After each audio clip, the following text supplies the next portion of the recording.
Got a James Strickland bench press workout here. James is getting ready for Tiny Meeker's meet in February in Houston, Texas, and that's where James is going to crack 700 pounds in the bench press.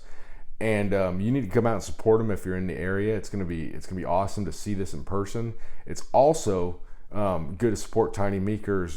He's doing a great job running some really high quality meets, and I expect his meets to keep growing and stuff like that because he's done a really good job treating lifters first class. Great equipment to lift on.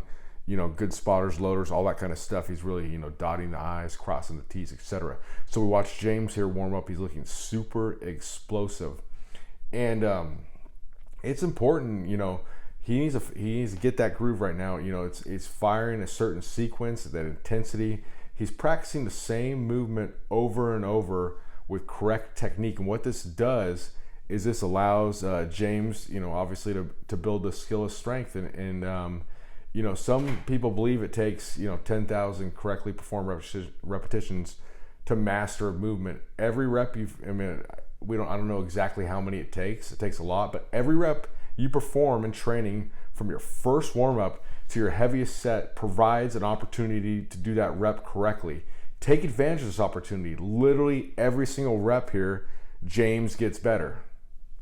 So here we go. So let me see right here. This will be a PR for James here. He's getting ready to go.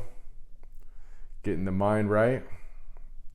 You gotta remember something here. James is not somebody that's great at reps. He's not the kind of guy that's, gonna, bench press, 500 5 times, back in the day and, hit, 550. It's more like, he couldn't have done that when he does 600 pounds. I mean, he's just not a reps guy.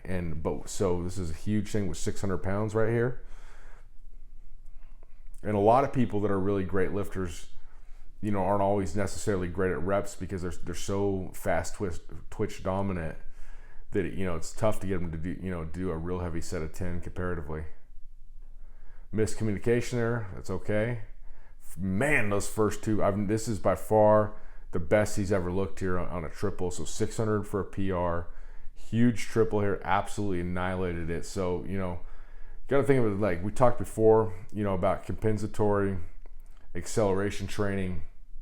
You got to think about it. So the more explosive a lift, the stronger it will be. Your muscles and your central nervous system, they don't actually know obviously the bar while lifting. They know how much muscle tension and force is produced, and force equals mass times acceleration. So lifting your lighter sets with maximal acceleration through the entire range of motion is called compensatory acceleration training. It was devised by my mentor, Dr. Fred Hatfield. A lot of people have used it since and talked about it, and a lot of them give him credit, some others don't, but he's definitely the person that devised this concept in powerlifting. And greater amounts of force exerted into the bar will create higher amounts of tension, muscle tension. This will most importantly build strength, but can also aid in muscle hypertrophy because you recruit a higher amount of fast twitch muscle fibers. When training your core multi-joint compound movements, after you're warmed up here, you want to have the intent to move the weight as fast as possible. You will produce a higher amount of force and the weight will feel lighter. So you don't want to believe me on this one. Just go over to a dumbbell rack, pick up a 40-pound dumbbell, pick it up sort of slowly at first, and then pick it up explosively, see what's going to feel lighter. But you need to have the intent to move that weight as explosively as possible. So if you have the intent in there, even if the bar doesn't move fast, you'll actually get some explosive strength adaptations. And with a submaximal weight, when you move it as explosively as possible, assuming you maintain tightness, good technique and all that stuff, you will get limit strength adaptations there. And James taking advantage of this. So here he is going reverse band close grip bench presses here. And so what James did is he did the 600 pounds for a triple there, PR. Did 515 for 3 sets of 3, focus on maximum acceleration, compensatory acceleration style right there we just had talked about. And here he's going with reverse band. So what this band is doing is it's removing 90 pounds off his chest. You get up to 660 pounds. So you got to think of it, bands a lot of times we think of on a barbell. If you've ever seen this before, you think of it as only being applied in a bottom-up fashion. they can actually go the top down, just as you saw in the reverse band right there. And let's take you take a look at how it works. Is attach the bands to the top of the squat rack right there, and the further he goes down as he's lowering the bar on the bench press, the more the bands are going to help. So when he's in the bottom, most difficult, most vulnerable position right there, you think the bench press is ascending strength curve. The band is going to help the most, and as he presses the weight back up, it's gonna help less and less and less. So it's a great way to overload your triceps. Great way to work your lockout. So even from like a bodybuilding standpoint, if you have you want to really slam your triceps and take a little bit of the so that's sort of the complaint about some of the compound movements is you're obviously like on pressing movements, dips and stuff like that, you use a lot of chest. But if you want to take a little bit of that chest out of it and just slam your triceps, this is a great movement for bodybuilders too. And it's because it's difficult to overload the triceps from a bodybuilding standpoint with a compound movement like a close grip bench press. Reverse bands are the game changer, and they're huge for powerlifting.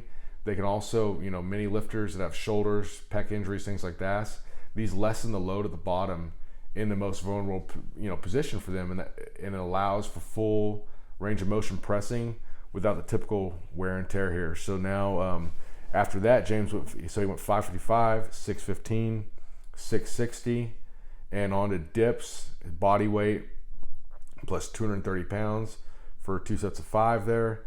And this is onto the seal rows here. Got up to 405. Strong. As Kaz said, a strong back equals a strong man, and I think James epitomizes this because a lot of people thought he was just sort of a bench only guy, but a boss of bosses. He pulled 777 pounds, and his meet PR before that was 661 pounds, and before that it was right about 600 pounds. But strong back equals a strong man. It's going to transfer to everything here. Doing a lot better on these flies here. So you see, before we showed it, and he was kind of touching the dumbbells together. He's stopping them about 4 or 5 inches apart. That's a good way to maintain tension on the pecs without using all that momentum to bring the dumbbells together. So with the dumbbell pause floor fries here, you pause on the floor, break up that eccentric concentric contraction, squeezing together. So this is not a fly. I mean, it's not a press. It's not an extension. It's just a squeeze. Think of it like almost like a giant bear hug. So he's going here 60s for 3 sets of 10, and he's resting 90 seconds between sets. I mean, these are probably like RP 7 to 8, so he's got about 3 reps in the tank at the end of each set. He could do a lot more, but we're not trying to, set a world record in the fly. The objective here is to set a world record for him in the 308-pound weight class, which I'm very confident he will do. I would bet the farm on it. And here we go. I'm looking really strong. And after James finishes here, he's going to go into tricep pushdowns. We got the final set of 10 here. Good pause at the bottom. And when you're doing these exercises, he's doing a much better job of not extending all the way at the top. A lot of guys want to do this and they want to press it up and extend at the top. And, you can see the chest right where they're working. James has put on some good muscle hypertrophy. And really, what's cool about what's happening right now is he's got a lot of momentum going forward. He's just every workout's just been a little bit better. It's sort of like I've talked about before. So these tricep pushdowns, on a rope here, hold a contraction for 2 seconds at the bottom. Looks really good. But I've talked about before is, in powerlifting, if you continually set personal records, eventually when you're setting those, you're not worried about everybody else. You're worried about, I should say worried. You're focused on your own personal records, and you continually beat them. Guess what happens? You start to beat everybody else. So if you continually beat your personal records, those personal records will eventually be state records, regional records, national records, and world records. I mean, that's the thing. James has done a really good job of that, and it's nice to see him get a lot of the notoriety now. He's starting to get a little more notoriety, and he deserves it. But it's nice to also see that. It's really nice to see that. James has never been obsessed with that. Like some lifters, they become so obsessed with other people and what they're doing and this and that they never actually focus on themselves getting better. But James is always focus on James and what James can do to get better.